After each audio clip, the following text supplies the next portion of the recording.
For example, recently, na-convict si Congresswoman Franz Castro ng ACT Teachers Party List na nagdadala ng kabataan sa NPA area. Hindi ako yung nagsabi na NPA area yung pinagdadalahan. Yun mismo sa RTC decision nakalagay, dinadala yung kabataan in the middle of the night sa NPA area, endangering their lives. Doon na lang, mag-iisip tayo. Wala naman sigurong ganun kabobo dito sa hearing na to sa Senado. Puro matatalino pinapadala dito. Saan ka nakakita na dalawang kongresista, hating gabi, nasa bundok, anong ginagawa nila doon? May kasamang bata sa NPA area. Pwede nating i-exaggerate. May freedom of travel, may freedom of speech and everything. Anong ginagawa ng dalawang kongresista? Nagdadala ng bata sa kabundukan na merong NPA in the middle of the night. Kaya nagtaka yung RTC doon, kaya nila kinonvict for endangering the lives of the Filipino youth. Pangalawa, yung kina Raul Manuel, pag-usapang NPA na, nahihirapan na rin siya makipagdebate. Kasi hindi niya kinokondena. For example, tong Akbayan, sa 6 na taon, kinokondena ako na Akbayan. Pero hindi namin sila kinokondena. Bakit? Wala naman nanggagaling na NPA sa kanila eh. It is a political stand. Baka kaalyado sila ng previous administrations. They are attacking the appointees of the new administration. Okay lang yon. That is part of the government and the government discussions. Mga policies ng gobyerno. Walang nag-NPA mula doon sa Akbayan eh. Kahit banatan kami ng banatan, kahit pag-resignan kami, okay lang, we understand. National Youth Commission Chairman, bilang isang dating UP Diliman, ROTC Corps Commander, ang aking asawa, doon ko rin nakilala sa UP, ang aking kapatid, doon rin galing sa UP. Ang problema, ang pagkakamali, minsan na-tolerate natin. Minsan, pag binabanatan yung mga NPA na napatay na galing UP o PUP, minsan doon sa mga forum natin sa UP, minsan parang lalabas pa, defend UP or something about school spirit. It is not regarding school spirit. It is not regarding the achievements of the university. For example, pag kausap ko sina Raul Manuel sa Kabataan Party List, sinasabi ko, yung mga advocacies nyo sa Kabataan Pilipino, marami dyan, sinusuportahan ko rin. Marami dyan nakakatulong sa bayan. Pero pag may napapatay kayong miyembro na NPA at hindi kayo nagsasalita, dun nawawalan ng significance yung ibang achievements ninyo dahil sa hindi nyo pagkondena, dun nyo na-tolerate yung ibang miyembro nyo mag-NPA. We cannot say na ang dami namin nagawa para sa bansa. Ang dami naming advocacy para sa bansa. Pero pag meron tayong mag-aaral, meron tayong miyembro, meron tayong alumni na napapatay bilang terorista, we cannot cover it up na ang dami namin nagawa sa bansa, kaya yan, isolated case. Siguro pag isa kang school, na meron kang napatay na NPA na miyembro, baka isolated case isang miyembro. O sabi mo na 3. Pero kung 10, 20, 50, 100 alumnus ninyo o miyembro ng inyong organisasyon ay napatay bilang teroristang NPA, merong something na problema na hindi natin tinututukan doon. Ang masabi ko sa inyo, dito sa 6 na taong ko sa National Youth Commission, nakita natin, nagtulong-tulong ang buong gobyerno mula 89 guerrilla fronts, 7 na lang ngayon. Ibig sabihin, effective yung NTF-ELCAC, yung pagtutulungan ng iba't ibang ahensya ng gobyerno. Ngayon, wala ka nang lalaban ng mga balangay, pulutong ng NPA kasi naubos na talaga sila. Marami ring matatandang NPA, sumuko na. So, saan tumututok ang NPA ngayon? Sa pag-recruit sa mga kabataang Pilipino at sa mga estudyante to replenish their ranks. For example, recently, na-convict si Congresswoman Franz Castro ng ACT Teachers Party List na nagdadala ng kabataan sa NPA area. Hindi ako yung nagsabi na NPA area yung pinagdadalhan. Yun mismo sa RTC decision nakalagay, dinadala yung kabataan in the middle of the night sa NPA area, endangering their lives. Doon na lang, mag-iisip tayo. Wala naman sigurong ganun kabobo dito sa hearing na to sa Senado. Puro matatalino pinapadala dito. Saan nga nakakita na 2 kongresista, hating gabi, nasa bundok, anong ginagawa nila doon? May kasamang bata sa NPA area. Pwede nating i-exaggerate. May freedom of travel, may freedom of speech and everything. Anong ginagawa ng 2 kongresista nagdadala ng bata sa kabundukan na merong NPA in the middle of the night? Kaya nagtaka yung RTC doon, kaya nila kinonvict for endangering the lives of the Filipino youth. Pangalawa, yung kina Raul Manuel, pag-usapang NPA na, nahihirapan na rin siya makipagdebate. Kasi hindi niya kinokondena. For example, tong Akbayan, sa 6 na taon, kinokondena ako na Akbayan. Pero hindi namin sila kinokondena. Bakit? Wala naman nanggagaling na NPA sa kanila eh. It is a political stand. Baka kaalyado sila ng previous administrations. They are attacking the appointees of the new administration. Okay lang yun. That is part of the government and the government discussions. Mga policies ng gobyerno. Walang nag-NPA mula doon sa Akbayan eh. Kahit banatan kami ng banatan, kahit pag-resignan kami, okay lang, we understand their stand, their policies, advocacies. Pero yung sa Kabataan Party List, kaya ko sabihin diretso eh, Kabataan Party List eh, meron kayong miyembro na napapatay bilang NPA eh, hindi nyo kinokondena. Kung kinokondena nyo, baka mag-stand kami kasama ninyo sa pagkondena ninyo. Eh, hindi nyo kinokondena eh. Diyan nagsisimula yung vagueness ng red tagging at academic freedom eh. 'Di ba? Pag hindi mo kinokondena, it is bordering to toleration. 'Di ba? For example, sa UP Diliman, magja-jogging kami, makita mo, Viva CPP NPA. Wala naman yata napaparusahan na nag-vandalize doon, Viva CPP NPA. But if you do that vandalism, siguro sa UST o sa isang private university, hahanapin ng university kung sino nag-vandalize nun at anong student organization nun. Pero dito sa atin, sa government institutions, we are not finding kung sino mga naggaganon. Yun yung pinaka-minor ha.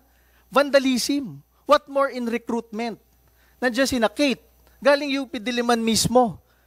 They became NPA members. Hindi natin kaya sabihin na nire-red tag na naman yung UP at PUP. We can just rely on the records of the government. Ilan yung miyembro nyo, alumnus ninyo, estudyante ninyo na napatay as NPA. 'Di ba? Isipin na lang po natin, karamihan naman dito merong anak. Nagpakahirap kayo magluwal ng anak, mag-aruga ng anak, hanggang makapag-aral ng pre-elementary, elementary, high school. Kahit ba anak ninyo, papayagan ninyong ma-recruit, papunta sa NPA sa bundok, hindi nyo na makasama. Baka pag patungkol na sa ating mga anak, magiging aktibo tayo. Pero pag anak ng iba, hindi tayo ganun ka aktibo. Ito sinasabi ko sa gobyerno in the past 6 years. Pinapasweldo tayo lahat bilang opisyal ng gobyerno. Bakit hindi natin tutukan talaga yung recruitment ng NPA na yan? Para matapos-tapos na. I am not saying na tutukan yung pag-demolish dun sa ideology, dun sa ideas nung bata. Kasi ganun rin naman sa Akbayan eh. Lumalaban sila minsan sa gobyerno, they are criticizing the government leaders, lagi. But none of their members become NPA fighters and terrorists. Kaya okay lang sila. Sa atin, kung meron tayong mag-aaral, meron tayong estudyante, meron tayong kabataan na napupunta sa bundok, hindi na nga kailangan sabihin na dapat ma-alerto na tayo. Ang tagal-tagal na nung problemang yon. Alam nyo, nare-realize ko kung anong problema dito sa atin sa gobyerno eh. The problem is so big na iniisip natin sa gobyerno, Hanggang kailan ba termino ko sa NYC? Hanggang kailan ba termino ko sa UP? Hanggang kailan ba termino ko sa Senado? Hanggang kailan ba termino ko bilang mayor o barangay captain? Naku, yung issue na yan, di makakatulong sa akin yan sa karir ko. Kasi mawalan ka ng boto. Mapaaway ka pa sa school mo. Pero as of now, we are government officials being paid by the Filipino people. Sa tingin ko, sa 115 million Filipinos, hindi siguro bababa sa 100 milyon dyan ang nabibwisit sa NPA. Nanununog ng cell sites na nakaka-disrupt sa mga signals nila. Nanununog ng mga truck at equipment ng construction, nangingikil sa mga businessmen, entrepreneur. At isipin na lang ninyo, pinapatay nila yung mga pulis, sundalo at kapwa Pilipino. Yung mga pulis at sundalo natin, marami doon mahihirap lang rin na nag-apply at naglilingkod sa ating bansa. Iniisip ko nga dyan gusto ko rin itanong yan ba't pag namamatay yung pulis at sundalo, wala tayong masyadong sinasabi. Hirap na yung pamilya ng pulis at sundalo kumuha ng benefits, napatay yung anak nila ng NPA. Pero pag merong napatay na NPA, syempre lalabas na dyan lahat ng grupo. Dating member ng karapatan and everything, democratic, ganito yan. Sinasabi ko, inuulit ko ngayon, the only reason kung bakit lumalala yung red tagging na yan is because tinotolerate natin yung vagueness ng mga termino, academic freedom. Okay lang pag-aralan lahat ng ideologies at ideas. Okay nga lang pag-aralan yung rebellion Pero when your students, your members, bear arms against the government, against our republic, dapat na magsalita yung universidad na yun, hindi namin tinotolerate yun. Hindi yun, pupunta tayo sa Senado, dito lang natin sasabihin yung magagandang gusto marinig ng senador. We contribute to the vagueness of the problem. Kung si Raul Manuel, kinokondena niya yung members na napapataya sa NPA, tapos ang usapan. He is not tolerating. If UP and PUP condemn alumni members who become NPA or students who become NPA, tapos ang problema. But as long as we do not speak against this youth recruitment on a regular day, we tolerate on regular days for it to happen. Siyempre dito, pagharap natin sa senador, gusto natin na makaalis na dito, mabigay sa senador kung anong gusto niya marinig. Ganun rin pag budget hearing. Pero sinasabi ko sa inyo, lahat tayo dito, marami dito, pinapasweldo ng taong bayan at ng gobyerno. At habang nandito tayo, mandato natin ipatupad ang batas na dalhin ng mga kabataang Pilipino towards nation building, create productive activities for the Filipino youth. Ito, last na sir. Dito kasi sa sinasabi natin dito, enjoin the Filipino youth to become nationalistic and patriotic. Who will say kung ano yung sense of patriotism? Kasi naging LFS ako sa UP Los Baños Pwede natin sabihin na ang pag-bear ng arms is a very patriotic act. Kaya nga sasali sa Kabataang Makabayan KM Makabayan nga Who will tell those students that those activities are not really nationalistic, patriotic, and contributory to nation building? Magulang?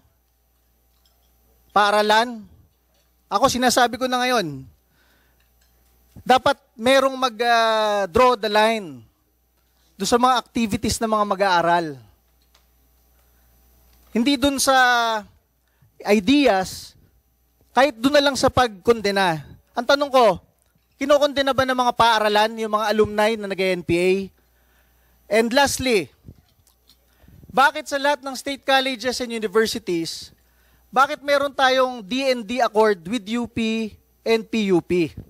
Alam nyo, ito nakaka-contribute dyan Bawal pumasok yung government troops sa UP o sa PUP. Dati nga may naghahasa sa UP Diliman, kailangan pa magpaalam ng PNP bago makapasok. Nandun na yung naghahasa, nandun yung bangkay, malapit sa checkpoint ng UP Diliman. Bakit tayo merong ganong accord? Nagagamit yan, naaabuso yan ng ibang NPA. Pag bumababa sila sa metropolitan area, syempre doon sila tatambay sa area na hindi pwedeng makapasok ang tropa ng gobyerno. How come na meron tayong government-funded institutions na bawal protektahan at i-secure ng tropa ng government? Diba? Yun lang po ang sinasabi ko. And yun po, madami ako masabi dyan. Kaya lang for the past 6 years, talagang pagod na ako dito sa issue na ito. At tinuturo na nga ng mga dating rebelde, nagaling rin sila dito sa school natin, ayaw pa natin talagang tutukan kung sino yung nagre-recruit dun mismo sa campuses natin. Yun lang po. I was the chairperson of the Gabriela Youth in UP Mindanao, and also I was the Gabriela Youth. Yes, Your Honor. And also I was the chairperson of the Alyansa ng Aktibong Kabataan sa UP Mindanao, or Anak UP Min. So I joined the New People's Army last May 11, 2014, 2 weeks after my graduation. I became the former secretary of the Guerrilla Front 55, SRC5, SMRC. So, Kate and I, we have the same story. So, parang, ayoko na po yung paulit-ulit na lang po tayo, because we already know what is really happening sa mga universities, sa mga state universities and colleges when we talk about the CPP, NPA, NDF recruitment. But maybe I just want to raise na marami kasing nagtatanong sa akin, so ano yung pwede nating gawin? So, given that napakarami na po naming mga former members ng legal front organizations na naging member ng mga underground mass organizations at hanggang naging membro ng Communist Party of the Philippines at naging membro na po talaga ng New People's Army. Why not we will use our testimonies as grounds na itong mga identified legal front organizations ay maging basis kung kailangan pa ba natin silang i-accredit?